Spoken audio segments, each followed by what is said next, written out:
There was a man named David who did everything right, or so he thought. He texted back within seconds, every single time. He explained his feelings in paragraphs. He shared his deepest childhood wounds on the third date because someone told him, vulnerability creates connection. He was always available, always accommodating, always trying to prove his worth through words. And after 6 months of this exhausting performance, she told him something that shattered his entire understanding of relationships. You're too much. I need space. I don't think this is working. He was devastated, confused, angry even. He'd given her everything, total transparency, constant availability, emotional honesty. How could that be wrong? Here's what David didn't know. Marcus Aurelius, the most powerful man in the Roman Empire, never felt the need to over-explain himself. Yet empresses, senators, and common people hung on his every word. Epictetus, who started his life as a slave, commanded rooms without raising his voice. Seneca, despite immense wealth and influence, understood that true power came from what you didn't say, not what you did. These men understood something profound about human psychology, about attraction, about respect, that our modern world has completely backwards. Today, I'm revealing 7 Stoic secrets that rewire how people respond to you, not manipulation, not games. Ancient masculine wisdom about presence, restraint, and the magnetic pull of a man who doesn't need constant validation. These aren't the secrets your dating coach told you. These are the principles that built empires and commanded respect for thousands of years. By the end of this video, you'll understand why silence is more powerful than explanation, why absence creates more attraction than presence, and why the less you need her approval, the more she'll seek yours. But here's the warning. The 7th secret is the one most men violate without even realizing it. And once you cross that line, attraction dies. Not slowly, instantly. If you've ever wondered why she pulled away after you opened up, why your honesty seemed to backfire, why the more you tried, the less she cared, stay with me. Because what the Stoics understood about women, about power, about human nature, is about to change everything. Let's start with the first secret. Jake made a simple mistake that cost him everything. He was 20 minutes late to dinner. Traffic was insane, his boss had kept him late, and his phone had died, so he couldn't text ahead. When he finally arrived, breathless and apologetic, she asked one question: "Where were you?" And then Jake did what most men do. He explained, in detail. He described the traffic pattern on the freeway. He mentioned his boss's last-minute request. He showed her his dead phone. He provided timestamps, locations, a complete reconstruction of his evening like he was testifying in court. He thought he was being honest, transparent, proving he had nothing to hide. What he didn't see was her face change, not with anger, with something worse, disinterest. By the time he finished his 5-minute explanation, she'd already checked out mentally. 3 weeks later, she ended it. Her reason? "You're exhausting. I feel like you're always trying to prove something." Here's the first secret the Stoics understood. The best men don't defend themselves. They don't need to. Marcus Aurelius wrote, "The best revenge is to be unlike your enemy." In modern terms, when chaos comes at you in the form of a question, an accusation, a test, matching it with frantic explanation drags you into her frame. You become the defendant, she becomes the judge, and you've already lost. The Stoic path is calibrated brevity. When she asked where he was, Jake could have said 7 words. "Traffic was terrible. I apologize for being late." Then stop. Complete stop. No elaboration, no justification, no desperate attempt to be understood. That silence after his statement isn't weakness. It's a declaration of self-possession. Here's what happens in her brain when you do this. Humans are wired for narrative. That intentional gap, that unexplained space, creates mystery. And mystery creates engagement. Her mind begins working, filling in blanks, wondering about your calm confidence. You transform from the man seeking her approval into the puzzle she wants to solve. This isn't about being evasive or dishonest. It's about understanding that over-explanation broadcasts insecurity. It screams, "I need you to believe me. I need your validation. I'm afraid of your judgment." That fear? She can smell it from across the table. The Stoics called this handing your peace to fortune. You're surrendering your internal calm to the opinion of another person. Epictetus taught that we should control what's within our power and accept what isn't. Your conscience is within your power. You know you didn't do anything wrong. Her interpretation, that's outside your control. The moment you start performing for her approval, you've given away your power. Strong men answer with precision, and then stop. They don't fill silence with nervous chatter. They don't justify, defend, or plead their case. They state the truth calmly and let it stand on its own merit. That restraint, that refusal to seek validation, is what separates men who command respect from men who beg for it. Think about the people in your life who truly command your attention. Do they explain themselves constantly? Do they justify every decision? Or do they speak with such quiet conviction that you simply believe them? That's the energy of the unexplained. It's not arrogance, it's self-contained strength. Jake lost. Her because he didn't understand this principle. He thought honesty meant total transparency, complete explanation, a detailed account of every movement. What he didn't realize is that attraction isn't built on information. It's built on presence.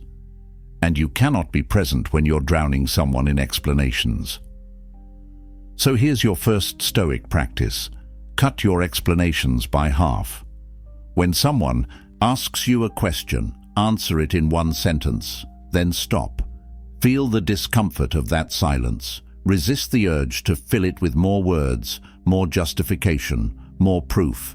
That discomfort you're feeling, that's your ego dying. Let it die. What emerges on the other side is something far more powerful. But if over-explaining pushes women away, what Jake did on their third date was even worse. The second secret is about a specific type of honesty that destroys attraction faster than anything else. And most men think they're being vulnerable when they do it. It was a simple comment, almost throwaway. They were at a party, talking with friends, when Sarah mentioned another guy. "Oh, Jake from work. Yeah, he's hilarious. We went to lunch yesterday." Nothing scandalous, nothing inappropriate, just a casual mention. And Brian's world tilted. His chest tightened. Within seconds, he was asking questions. "Who's Jake? Why didn't you mention lunch? Is he someone I should be worried about?" His voice had that edge, that defensive, slightly accusatory tone that he tried to mask as casual curiosity. Sarah looked at him, and something in her eyes changed. Not guilt, disappointment. 2 months later, she ended it. Her reason: "You're insecure. I can't constantly reassure you that I'm not interested in other men." Brian didn't understand what happened. He thought he was protecting the relationship, setting boundaries, communicating his feelings. What he actually did was fail a test he didn't even know he was taking. Here's the third secret the Stoics understood. When a woman tests you, defending yourself is losing. These tests aren't conscious. She's not sitting there plotting ways to mess with your head, but her psychology, shaped by thousands of years of evolution, is constantly scanning for one thing: can this man handle pressure without cracking? Epictetus taught about the dichotomy of control. Some things are within your power, some things aren't. Her mentioning another man? That's outside your control. Your reaction to it? That's entirely within your control. And your reaction tells her everything she needs to know about your frame, your confidence, your emotional stability. When Brian immediately jumped to defense mode, asking questions, seeking reassurance, he broadcast loud and clear, "I'm threatened. I'm insecure. My sense of self is so fragile that a casual mention of another man's name sends me into interrogation mode." That's not masculine energy. That's fear. The Stoic response to that comment? Absolute calm. Maybe a slight smile. Maybe, "That's cool. He sounds like a good guy." And then continue the conversation like nothing significant happened. Because to a secure man, nothing significant did happen. His woman having male co-workers isn't a threat. His worth isn't dependent on her never acknowledging another man's existence. Here's what tests actually measure. They measure whether your emotional state is tied to her behavior or grounded in yourself. When you defend, you're essentially saying, "My peace of mind depends on you acting a certain way." When you remain unmoved, you're declaring, "I am my own source of strength." Marcus Aurelius ruled an empire filled with political enemies, backstabbers, and people constantly testing his authority. His response? He focused on what was within his control, his own virtue, his own actions, his own character.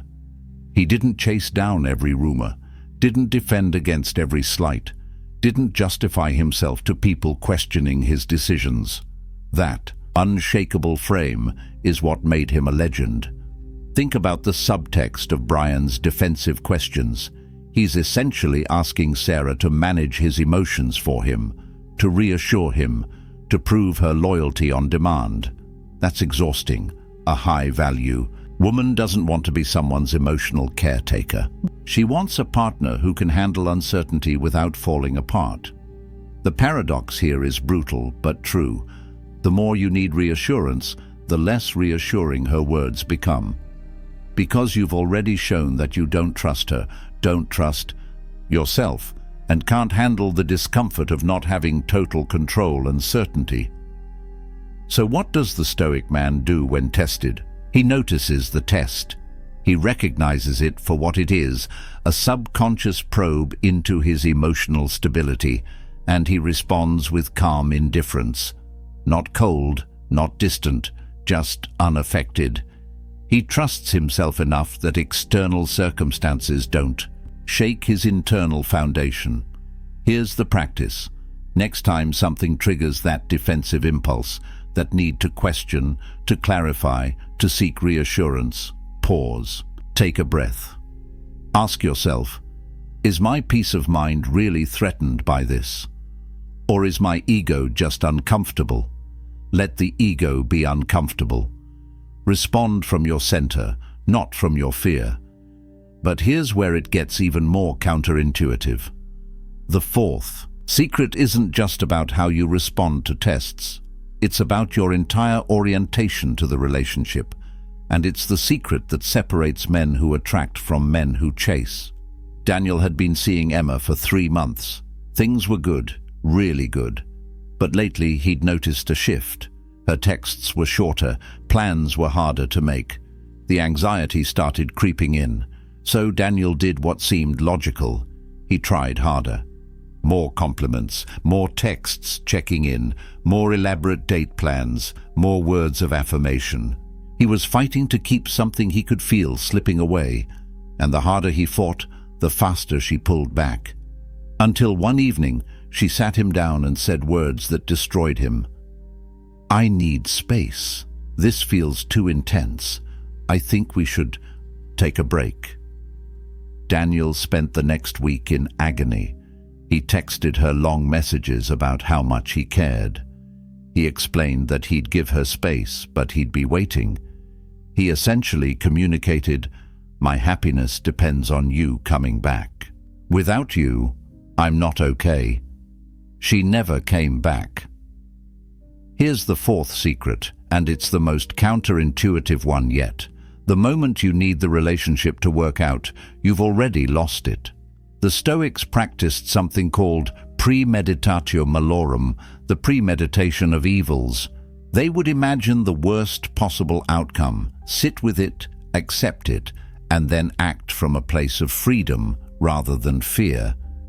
If you can truly accept the possibility that she might walk away, that the relationship might end, that you might be alone, then you stop performing. You stop contorting yourself into shapes you don't naturally inhabit. You stop trying to talk her into staying, and paradoxically, that's when you become most attractive. Neediness is the universal repellent. It doesn't matter how good-looking you are, how successful, how intelligent. The moment she senses that your emotional stability depends on her staying, attraction dies. Because neediness signals one thing: you don't believe you're enough on your own. Think about what Daniel actually communicated with his behavior. Every extra text, every elaborate date plan, every reassurance he offered was saying, "Please don't leave me. I need you to validate my worth. I'm not complete without you." That's not partnership, that's dependency. And no woman wants to be someone's entire source of happiness. Marcus Aurelius lost children, friends, allies. He faced constant political threats and personal betrayals. Yet he maintained his equanimity because he understood something fundamental. External circumstances are temporary and outside his control. His happiness came from within, from living according to his principles, from his character, not from whether people stayed or left. Here's the brutal practice. Imagine her leaving, right now. Picture your phone staying silent. Picture her with someone else. Picture yourself alone. Don't just think about it intellectually. Feel it. Sit with that discomfort until your breathing steadies, until you realize, deep in your bones, that you would survive, that you would adapt, that you would eventually be okay. Only when you've truly accepted that worst-case scenario can you enter the relationship from a place of genuine strength, because now your actions aren't motivated by fear of loss. They're motivated by authentic desire to connect. There's a massive difference. When you're detached from the outcome, something magical happens. You speak only when your words genuinely improve the silence. You contribute value, not seek validation. You're present when you're together, but you're equally fulfilled when you're alone. That energy, that self-sufficiency, is magnetic. Women have incredible intuition. They can sense when a man's happiness is contingent on their response. They can feel the weight of being someone's everything, and that weight kills desire. But they can also sense when a man is whole on his own, when he's choosing to be with her rather than needing to be with her. That's the energy that creates lasting attraction. Epictetus, who spent his early life as a slave, understood freedom better than most. He taught that true freedom comes from wanting what you have, not having what you want. Applied to relationships.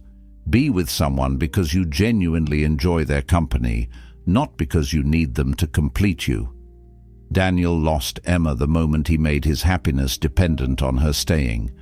If he had accepted the possibility of loss, if he had remained grounded in his own worth, if he had continued living his purpose regardless of her distance, there's a good chance she would have come back.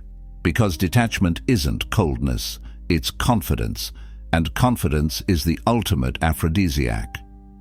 Here's your practice. Every morning, remind yourself that you are whole, complete, valuable, with or without her. Let that truth sink into your bones. Act from that place of fullness, not from a place of lack. But detachment is only half the equation. The fifth secret is about what you choose to reveal about yourself. And it's where most men make a fatal mistake. First date. The conversation was flowing. Alex felt the connection building. So when she asked about his past relationships, about his dreams, about his childhood, he opened up, completely. He told her about his failed business venture, his complicated relationship with his father, his travel plans for the next 5 years, his insecurities about his career, his workout routine, his favorite books, his political views, everything. By the end of the night, she knew more about Alex than some of his closest friends. He thought he was building intimacy through honesty. He drove home feeling good, confident he'd made a real connection. She never texted back. Alex couldn't understand it. The conversation had been great. They'd talked for hours. He'd been totally authentic, holding nothing back. What went wrong? Here's the fifth secret the Stoics understood. Scarcity creates value. When everything is immediately available, nothing is precious. Seneca, despite his immense wealth, chose to live simply for periods of time. He did this to remind himself that luxury was optional, that true value came from restraint and self-mastery. He understood that abundance without scarcity breeds contempt. Apply this to personal disclosure.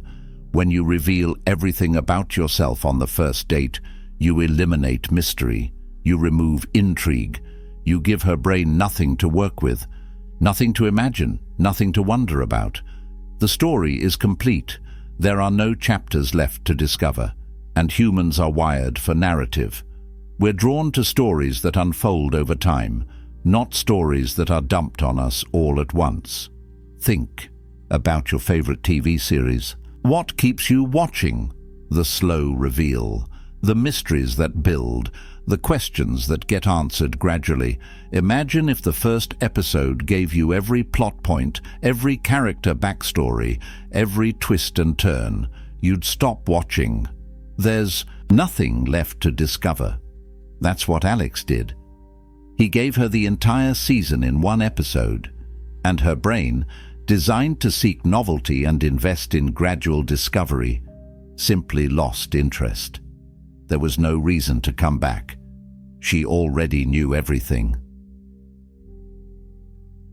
The Stoic man parcels out his story strategically, not because he's playing games, but because he understands that connection is built on gradual investment. One meaningful childhood memory per month. One significant life challenge revealed when trust has been earned. One dream shared when the relationship has proven its worth. Marcus Aurelius, despite being emperor, remained private about many aspects of his life.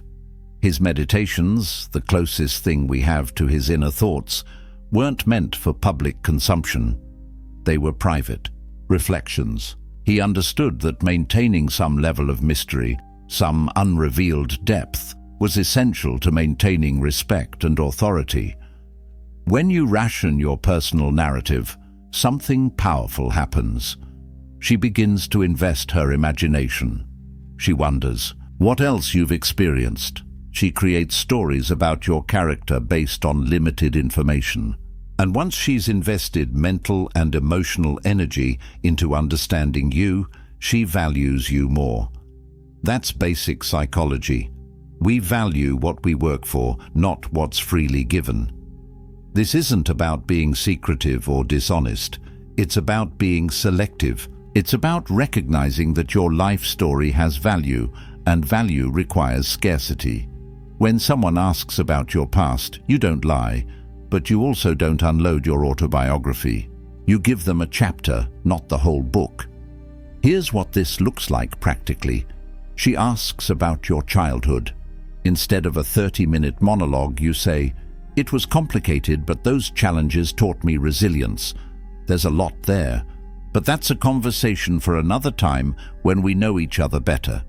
That response does three things. It acknowledges the question, it hints at depth without revealing everything, and it creates anticipation for future conversations.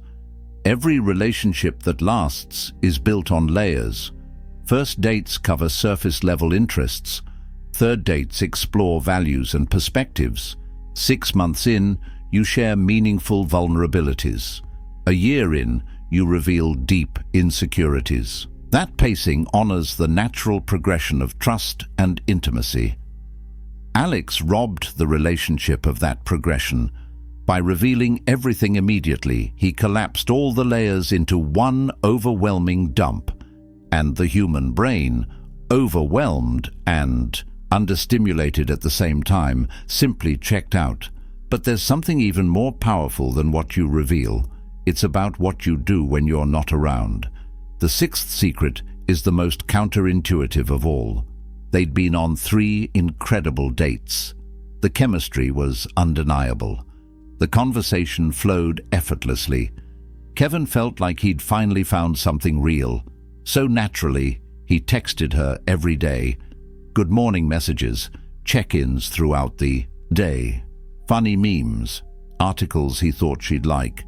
By the end of week 2, they'd exchanged hundreds of messages, and then something strange happened. Her responses got shorter, less enthusiastic. The spark that had been so electric in person seemed to fade over text. Kevin panicked and did what felt natural. He increased his efforts. More messages, more attempts to engage, more trying to recreate that initial connection. She ghosted him. Kevin was devastated and confused. They'd had such a strong connection. He'd been attentive, available, interested. How could constant communication be wrong? Here's the sixth secret. The Stoics understood. Absence amplifies attraction. Presence, especially constant digital presence, diminishes it. Marcus Aurelius spent 10 years leading military campaigns on the frontiers of Rome. His prolonged absence wasn't just about warfare, it was masterful psychology. His absence kept rivals uncertain and citizens appreciating him more. When he returned, Rome didn't take him for granted. They valued him because his presence wasn't guaranteed. The modern man makes a fatal error. He thinks constant availability demonstrates interest and builds connection. But what it actually does is eliminate tension, remove mystery, and communicate that he has nothing better to do than wait for her response. Think about what Kevin's constant texting communicated. It said, "I'm always available. My life isn't full, enough to occupy my attention. I'm waiting for you to validate my existence with your responses. I don't have a purpose beyond this connection. That's not attractive. That's suffocating." Contrast that with strategic absence. After those 3 great dates, imagine if Kevin had sent one text. "Had a great time. I'm heading out of town this weekend with friends. Talk to you next week." Then complete radio silence. No breadcrumb texts, no social media updates, just absence. What happens in her mind during that vacuum? She replays the dates. She wonders what he's doing. She notices the space where his attention used to be. She might even miss him. Her imagination fills the void, often with narratives more compelling than reality. And when he returns on Monday, calm and grounded, not explaining or justifying, just genuinely glad to reconnect, his value has increased. But here's the critical distinction. Strategic absence only works when you leave on a high note. If you disappear after an argument or a negative interaction, your absence reads as sulking or punishment. The Stoic understands that every action must be rooted in self-possession, not manipulation. Seneca practiced voluntary discomfort. He would periodically remove himself from luxury to remind himself it was optional. He understood that absence, and scarcity breed appreciation. What's always available becomes background noise. What's occasionally absent becomes valued. This isn't about playing hard to get. That's manipulation rooted in insecurity. This is about having a life so full, so purposeful, so engaging that constant communication isn't possible or necessary. When you disappear to train for something, to work on a project, to spend quality time with friends, that absence is authentic. It's not a tactic. It's a byproduct of a rich, multifaceted life. Women are perceptive. They know the difference between a man who's strategically unavailable and a man who's genuinely busy building something meaningful. The first feels manipulative, the second feels magnetic. Here's the practice. After meaningful in-person time, together take intentional breaks from digital communication, not as punishment, not as a game, but because you have other priorities, other pursuits, other aspects of life that deserve your attention. When you do reconnect, be fully present. Quality over quantity. Kevin's mistake was making himself a constant, presence without substance. Every text was an attempt to maintain connection, but connection without tension is just noise. The Stoic creates natural ebb and flow, presence, then absence, engagement, then space, intensity, then calm. That rhythm keeps attraction alive. It prevents the relationship from becoming stale or taken for granted, and it communicates something powerful. I value you, but my life doesn't revolve around you. But all of this, all 6 secrets, collapse without the 7th. This is the secret that ties everything together, and it's the one most men violate without even realizing it. The 7th secret isn't just about women, it's about your entire existence. Tom had everything going for him: a decent job, good friends, hobbies he enjoyed. Then he met Rachel, and slowly, imperceptibly, everything else faded into the background. He stopped going to the gym because she didn't work out. He cancelled plans with friends to be available for her. His side business project sat untouched because evenings were for her. His dreams, his goals, his identity, all of it gradually dissolved until his entire world revolved around one person. For the first few months, Rachel seemed to appreciate the attention. But then something shifted. She started making comments. "Don't you have your own things to do? You should hang out with your friends more. What happened to that business you were starting?" Tom didn't understand. He'd made her his priority. He'd shown her she was the most important thing in his life. Isn't that what women want? 6 months in, she ended it. Her reason gutted him. "I fell in love with someone who had a life. Now you're just someone who revolves around mine. I don't want to be your whole world. It's too much pressure." Here's the 7th and most critical secret the Stoics understood. The moment you make another person your life's purpose, you become a burden to them and a stranger to yourself. The Stoics lived for virtue, for contribution, for mastery of their craft. External relationships were valuable, but they were additions to an already complete life, not the foundation of it. Marcus Aurelius was emperor of Rome, but his purpose transcended any single relationship. He was committed to philosophy, to justice, to the well-being of the empire. His wife was important, but she wasn't his reason for existence. That independence, that self-sufficiency, that internal purpose is what made him worthy of respect and attraction. Think about what Tom communicated when he abandoned everything for Rachel. He essentially said, "I don't have anything meaningful in my life beyond you. My dreams aren't compelling enough to pursue. My friendships aren't valuable enough to maintain.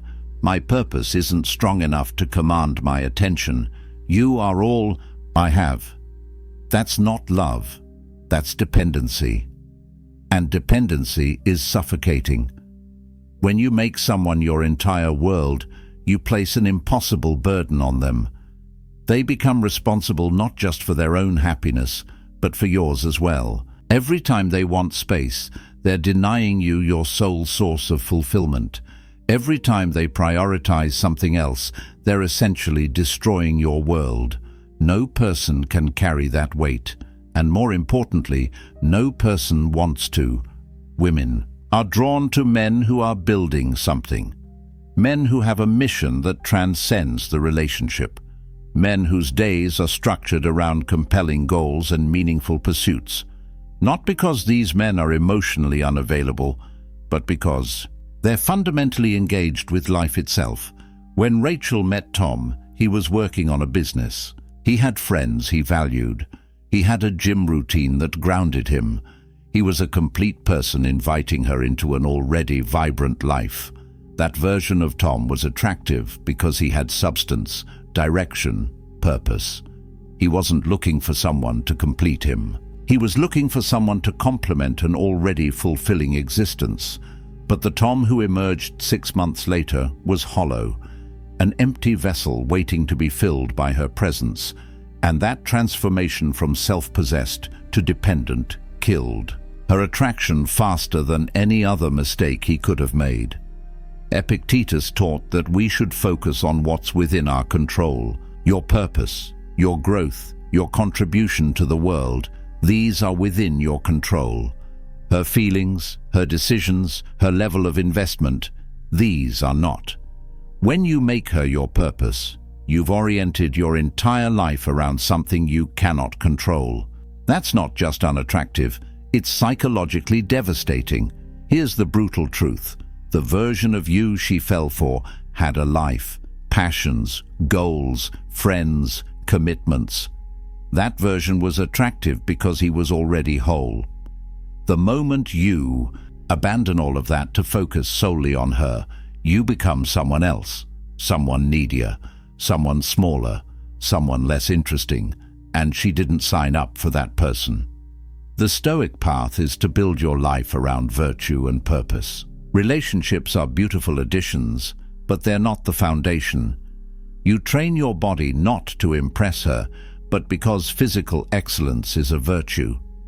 You build your business not to provide for her, but because creation and contribution are meaningful. You maintain friendships not to show her you're social, but because deep connections with other humans enrich your life. When your life is structured this way, something powerful happens. You're not inviting her to be your everything. You're inviting her to be part of something already extraordinary. The pressure is off. She's not responsible for your happiness. She gets to add to it, not create it from nothing. And paradoxically, that's when relationships thrive, when both people are complete on their own, choosing to share their lives rather than needing to merge them. When you have a silent purpose, a mission that commands your attention and energy, her presence becomes a beautiful bonus, not a desperate necessity. Tom lost Rachel the day he made her his world. If he had maintained his business, his friendships, his gym routine, his identity, she would have felt drawn to be part of that world, not burdened by being all of it. Here's your practice. Identify your mission. What are you building? What are you mastering? What legacy are you creating? If the honest answer is nothing beyond this relationship, then you've already lost. Start today. Pick one thing that matters to you beyond any romantic connection. Commit to it. Build it. Let it occupy your time and attention. When you're busy forging yourself into something greater, silence isn't a tactic. It's your natural state. Your focus is elsewhere, and women notice. They see a man engaged with life itself, and they want to be part of that life, not the center of it, part of it. The seventh secret is the foundation for all the others, because when you have purpose, you don't over-explain, you don't trauma dump seeking validation, you don't defend yourself against tests, you're detached from outcomes, you naturally reveal yourself slowly, your absence is genuine. All of it flows from this one truth: your life has meaning beyond any single relationship. Now let me show you what happens when you combine all 7 secrets. Now imagine this version of yourself. She asks why you were late. You answer in 7 words and stop. No defense, no justification, just calm statement and silence. She mentions another man's name. You smile slightly, completely unmoved, because Your worth isn't threatened by her acknowledging other humans exist. She hasn't texted back in 6 hours. You don't panic because your emotional state isn't tied to her response time. You're busy with your purpose. When you do see her, you're fully present, engaged, interested, but you're not performing. You're not trying to prove anything. You're not seeking validation. You're simply there, grounded in yourself, offering your presence without neediness. When she asks about your past, you share one meaningful story, not your autobiography, one chapter. And then you redirect the conversation, asking about her experience, her perspective. She leaves that date wanting to know more, not overwhelmed by knowing everything.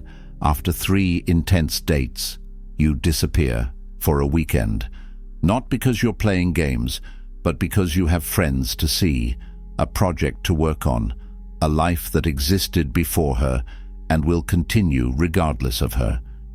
You return Monday, calm and refreshed, with no over-explanation. This is what the integrated Stoic looks like. A man who answers but doesn't defend, who shares but doesn't dump, who's present but not dependent, who creates space naturally, who has purpose beyond any relationship, every secret working in harmony. What does she experience? A man who is simultaneously engaged and independent, open yet mysterious, available yet not needy, present yet self-contained. That polarity, that balance, is magnetic. It's what Marcus Aurelius embodied, what Epictetus taught, what Seneca practiced. This isn't about manipulation or tactics. It's about genuine self-mastery. It's about being so grounded in your own worth, so committed to your own purpose, so comfortable with uncertainty, that external validation becomes optional rather than necessary. The Stoics understood something profound. Attraction isn't created through effort. It's created through presence combined with self-possession. When you stop trying to make her like you and start simply being someone worth liking, everything changes. Think about the people who command your respect and attention. Do they chase your approval? Do they explain themselves constantly? Do they make you the center of their world? Or do they have such quiet conviction, such clear purpose, such internal strength that you naturally gravitate toward them? That's the energy you're cultivating, not through external techniques, but through internal transformation. Every secret we've covered is ultimately about the same thing: mastering yourself so that external circumstances, including her response, don't control your internal state. When you operate from this place, relationships transform. They're no longer sources of anxiety and neediness. They become spaces of genuine connection between two complete people. She's not completing you, she's complementing you. And that's the only foundation for lasting attraction. The man who loses women through over-explaining, trauma dumping, defensive reactions, neediness, oversharing, constant presence, and lack of purpose. That's a man who hasn't done the internal work, who's looking outward for validation that can only come from within. The man who naturally embodies these 7 secrets. That's a man who's done the work, who knows his worth, who has purpose, who doesn't need external validation because his internal foundation is solid. That transformation doesn't happen overnight. It requires practice, awareness, and commitment. But every step toward that version of yourself makes you not just more attractive to women, but more respected by everyone and more at peace with yourself. Now let me warn you about the most common mistakes men make when trying to apply these secrets. Here's where most men fail when they try to implement these secrets. They turn wisdom into weaponry. They use silence to manipulate rather than to master themselves. And that approach always backfires. First pitfall: using strategic absence to provoke jealousy. You disappear not because you're living your life, but because you want her to feel anxious, to wonder, to chase. She will sense this immediately. Women have incredible intuition for distinguishing authentic behavior from manipulation. When absence is manufactured to control her reaction, it reeks of insecurity. When absence is natural because you're genuinely engaged with your purpose, it's attractive. The litmus test is simple. Are you silent to control her reaction, or are you silent to govern your own internal state?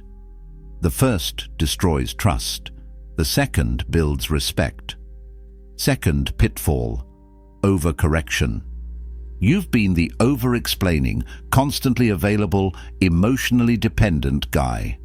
You learn these secrets and suddenly you become a stone wall, completely shut down. No vulnerability, no warmth, no genuine sharing. You've gone from one extreme to the other. Mystery needs windows, or people assume the house is abandoned. The Stoic isn't emotionally unavailable. He's emotionally selective. He shares, but with intention.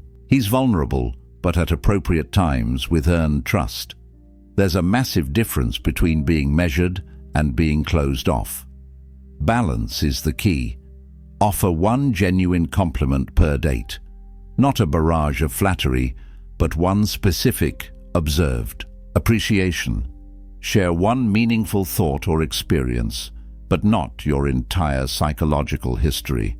Be present and engaged when you're together, but maintain your life and purpose when you're apart.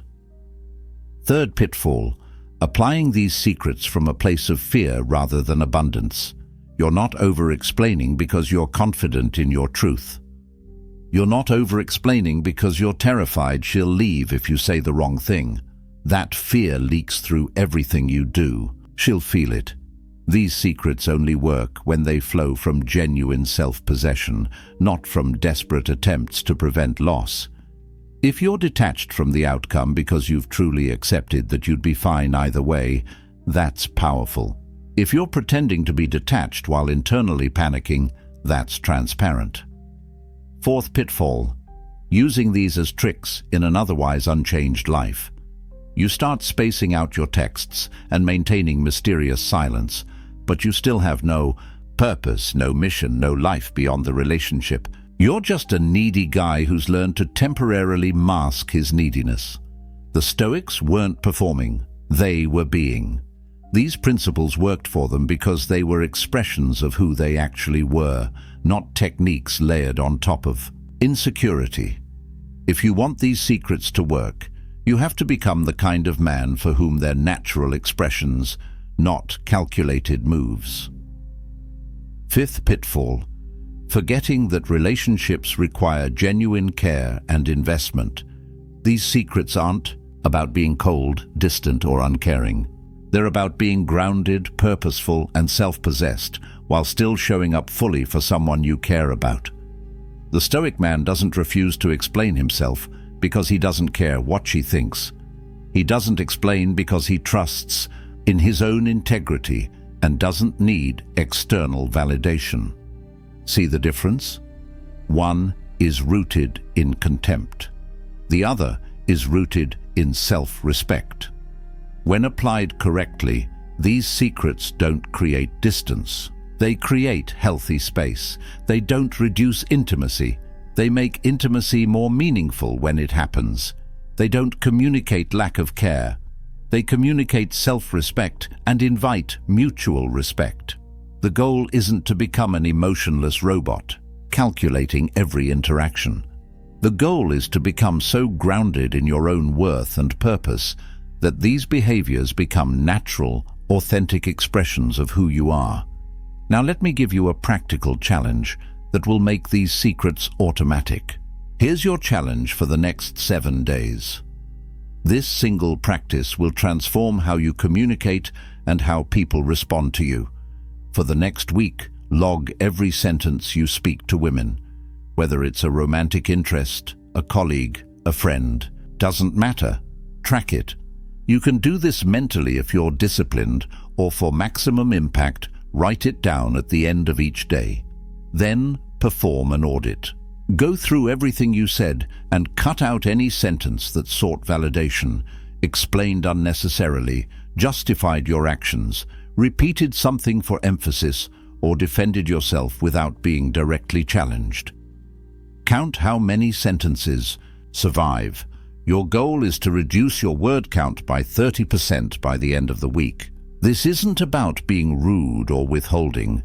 It's about eliminating the psychological leakage, the insecure chatter that dilutes your presence and undermines your frame. Day 1, you'll be shocked at how much you say that serves no purpose except to seek approval or manage someone else's perception. Day 3, you'll start catching yourself mid-sentence. Day 5, the silence will feel more comfortable. By day 7, you will have fundamentally rewired how you communicate. And here's what you'll notice. The space you create through intentional silence generates a different kind of energy. People lean in more, they listen more carefully, they value your words more because they're not drowning in them. That tension, that deliberate economy of speech, is often more powerful than any words you could say. Track 3 specific metrics. First, how many times did you over-explain when a simple answer would have sufficed? Second, how many times did you share information seeking validation rather than contributing value? Third, how many times did you defend yourself against questions that weren't actually attacks? Those 3 patterns, over-explaining, validation-seeking, and unnecessary defending, account for probably 70% of the words that undermine your attraction and respect. Cut them, and you've transformed your entire presence. By Friday, you'll feel different, calmer, more centered, more self-possessed. You'll have stopped leaking energy on words that serve no real purpose, and women will feel it. The shift will be palpable. Conversations will have more weight. Your silence will command attention. Your words will land with impact. This isn't theory. This is practical transformation. 7 days. Track, audit, cut. That's it. Simple, but not easy. Because you'll be fighting every conditioning you've received about communication, about sharing, about proving yourself through words. But here's the truth the Stoics understood. Most talk is noise. Most explanation is insecurity. Most words dilute rather than amplify. The man who speaks less but means more commands the room. The man who can sit in silence without discomfort projects strength. The man whose words are scarce becomes someone people actually listen to. So take the challenge. 7 days, 30% reduction, and watch how everything changes. But there's one more thing. One single sentence that will make this magnetic silence automatic and effortless. Here is the single sentence that makes everything we've covered automatic. Every morning, before you engage with the world, before you pick up your phone, before you interact with anyone, recite this. My worth is non-negotiable. Explanations are optional. Say it out loud. Put it in your phone as a daily reminder. Write it on a card you see every morning. Let it sink into your subconscious. Because when you truly internalize that your value is inherent, not contingent on external validation, the compulsive need to justify yourself simply quiets down. Explaining becomes a choice, a conscious decision to add clarity when it serves mutual understanding, not a desperate reflex born from fear of judgment. That single shift, that one reframe, rewires every interaction that follows. Your worth is non-negotiable.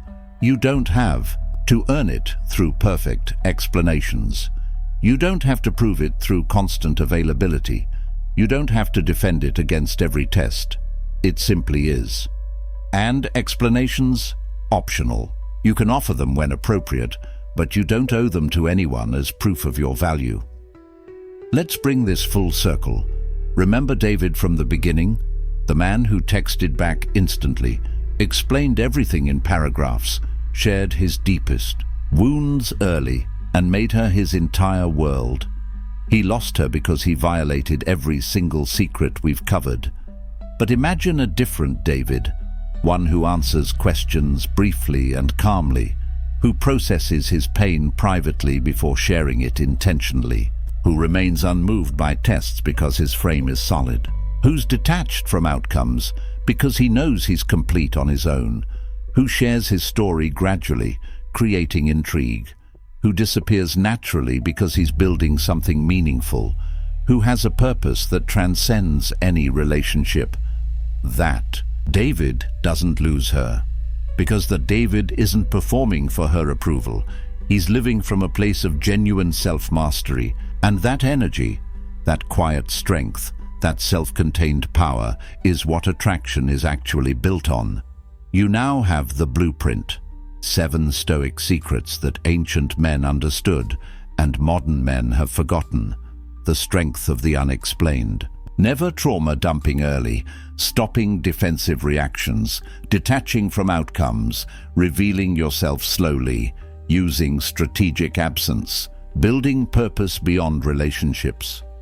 These aren't tricks, they're pillars of character that people instinctively recognize as solid.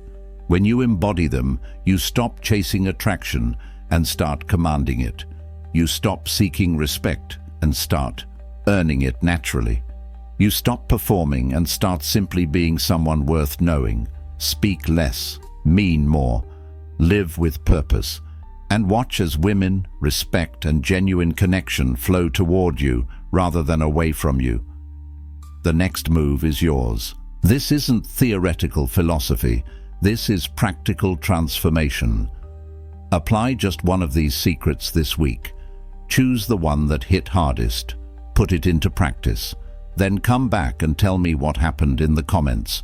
If this video shifted something in you, share it with a friend who's still stuck in the cycle of over-explaining and under-living. Comment below which secret resonated most. I read every early comment because your engagement fuels this mission.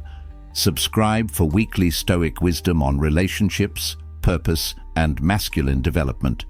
The next video breaks down the specific words that destroy attraction and the exact phrases that build it. You won't want to miss it. Until next time, remember what the Stoics knew. True power doesn't announce itself. It doesn't explain itself. It doesn't defend itself. It simply is. Choose silence. Choose self-mastery. Choose strength. Now close this video, put down your phone, and go build something that matters. Rome wasn't built by men who double-texted. Neither is the life you actually want.